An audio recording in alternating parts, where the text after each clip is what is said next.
गोपीचंद पडळकर. मित्रांनो, गोपीचंद पडळकर हे कायमच ह्या ना त्या कारणावरून चर्चेत असतात. म्हणजेच मित्रांनो, कधी पवारावरील टीका असो किंवा जयंत पाटील यांच्यावरील टीका, त्यामुळे ते कायमच चर्चेत असतात. पण मित्रांनो, यावेळी जरा विषय वेगळा आहे. कारण मित्रांनो, जत तालुक्यामध्ये 2-4 दिवसाच्या अगोदर एक प्रकरण घडलं आहे. आणि ते प्रकरण म्हणजे मित्रांनो, काही दिवसापूर्वी जत पंचायत समितीमध्ये कार्यरत असणाऱ्या कनिष्ठ अभियंता अवधूत वडार यांचा मृतदेह कृष्णा नदीमध्ये आढळून आला आहे. पण मित्रांनो, याच्यानंतर अवधूत वडार यांच्या घरच्यांचं म्हणणं असं आहे की हे जे अवधूत वडार यांचं प्रकरण आहे ते आत्महत्या नसून घातपात असल्याचं त्यांचं म्हणणं आहे. आणि मित्रांनो, हे जे प्रकरण आहे ते गोपीचंद पडळकर यांनी त्यांच्या पीएने घडवून आणलं असल्याचं त्यांचं म्हणणं आहे. पण मित्रांनो, पडळकर यांच्या विरोधात जत तालुक्यातील माजी आमदार आणि तमानगोंडा रवी पाटील असो किंवा अन्य काही मंडळींनी त्यांच्या विरोधात म्हणजेच मित्रांनो गोपीचंद पडळकर यांच्या विरोधात आणि पीए यांच्या विरोधात गोपीचंद पडळकर यांच्या पीएच्या विरोधात तीव्र आंदोलन करणार असल्याचं त्यांनी सांगितलं आहे. आणि थेट पडळकर यांच्यावर खुनाचे आणि घातपात घडवून आणल्याचे आरोप केले आहेत.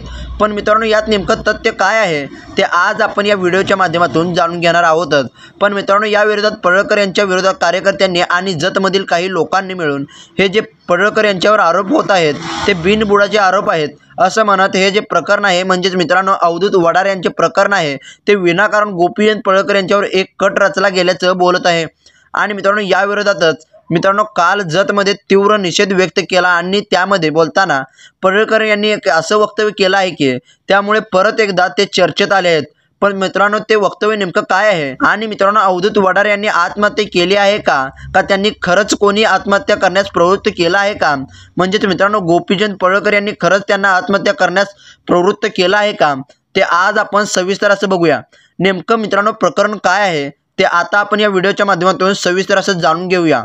तर मित्रांनो, गेल्या 2-4 दिवसाच्या अगोदर अवधूत वडार हे अचानक रात्री गायब झाले. म्हणजेच मित्रांनो, अवधूत वडार हे घरी जाण्यासाठी जतमधून निघाले आणि त्यांनी पुढे जाऊन काय केलं हेच समजत नाही. म्हणजेच मित्रांनो, अवधूत वडार यांच्याबरोबर नेमकं काय झालं आहे ते कोणालाच ठाऊक नाही. आणि मित्रांनो, अवधूत वडार हे ज्या रात्री गायब झाले पण मित्रांनो काही काळाने म्हणजेच मित्रांनो अवधूत वडार पोलीस प्रशासनाला कृष्णा नदीमध्ये त्यांचं प्रेत सापडलं.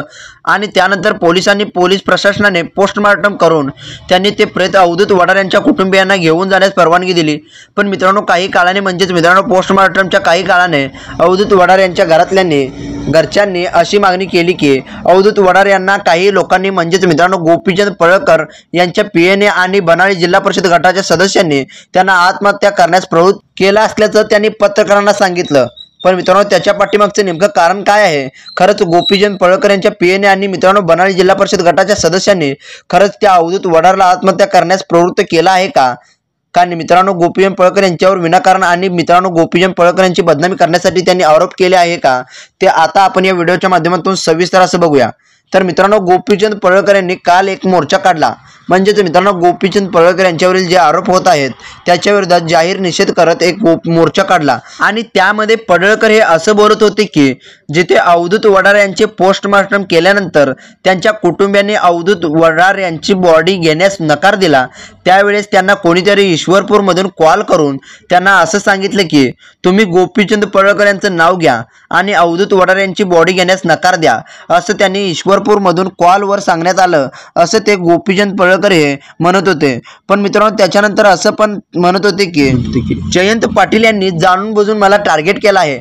आणि मित्रांनो, जयंत पाटील या अवधूत वडार यांच्या प्रकरणामध्ये सुद्धा ते राजकारण करत आहेत. पण मित्रांनो, यामध्ये मला जराही राजकारण करायचं नाही. खरंच जे आरोपी असतील म्हणजेच मित्रांनो त्यांच्या कुटुंबियांनी जसं सांगितलं आहे आत्महत्या करण्याच्या अगोदर 8 दिवस अगोदर त्यांना मारहाण झाली आणि मित्रांनो ती मारहाण ही गोपीचंद पडळकर यांच्या ऑफिसमध्ये झाली आहे असं त्यांचं म्हणणं आहे. पण मित्रांनो, ही जर मारहाण माझ्या ऑफिसमध्ये झाली आहे का याची सुद्धा चौकशी करणं गरजेचं आहे. आणि मित्रांनो, खरंच यामध्ये जर काही तथ्य आढळल्यास माझ्यावर सुद्धा पोलीस प्रशासनाने गुन्हा दाखल करावा. पण मित्रांनो, अवधूत वडार यांच्या प्रकरणामध्ये माझा क्वचितही संबंध नाही. म्हणजेच मित्रांनो, ही जी अवधूत वडार यांची आत्महत्या केली आहे त्याच्यावर सुद्धा जयंत पाटील आणि आमच्या तालुक्यातीलच म्हणजेच मित्रांनो जत तालुक्यातील काही माजी आमदार आणि काही आमच्याच तालुक्यातील राज्यकर्ते हे अवधूत वडार यांच्या प्रकरणावर राजकारण करत आहेत. पण मित्रांनो, त्यांना मी सोडणार नाही. काय खरं आहे आणि यामध्ये नेमकं काय सत्य आहे मी हे समोर आणणार आहे. आणि मित्रांनो त्याच्यानंतर त्यांनी जयंत पाटलावर एकदम खालच्या पातळीवर टीका केली आहे। म्हणजेच मित्रांनो गोपीचंद पडळकर बोलताना असं म्हणाले की जयंत पाटील हे राजाराम बापू पाटील यांची खरंच औलाद आहे की नाही याच्यावर सुद्धा मला शंका आहे, असं गोपीचंद पडळकर यांनी खालच्या पातळीवर जाऊन टीका केली।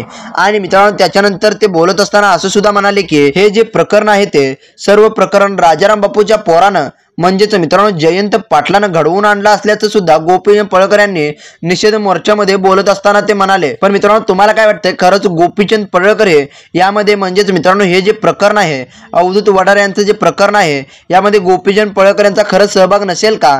आणि मित्रांनो गोपीचंद पडळकर यांना अडकवण्यासाठी हे जयंत पाटील यांनी कट रचला असेल का, हे तुम्ही कमेंट करून सांगा। आणि मित्रांनो तुम्हाला काय वाटतंय, गोपीचंद पडळकर यांनी आत्ताच केलेल्या टीकेला गोपीचंद पडळकर यांना याचा काही त्रास होईल का, हे सुद्धा तुम्ही कमेंट करून सांगा।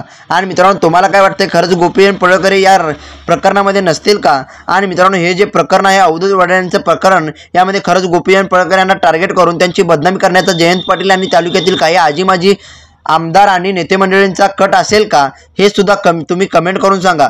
आणि मित्रांनो तुम्हाला जर आपला व्हिडिओ आवडला असेल तर व्हिडिओला लाईक करून चॅनलला सबस्क्राईब करायला विसरू नका, कारण मित्रांनो अशाच प्रकारचे नवनवीन व्हिडिओ हे आपल्या चॅनलवर येत असतात। त्यामुळे मित्रांनो आपल्या चॅनलला सबस्क्राईब करायला विसरू नका। धन्यवाद मित्रांनो, जय हिंद, जय महाराष्ट्र।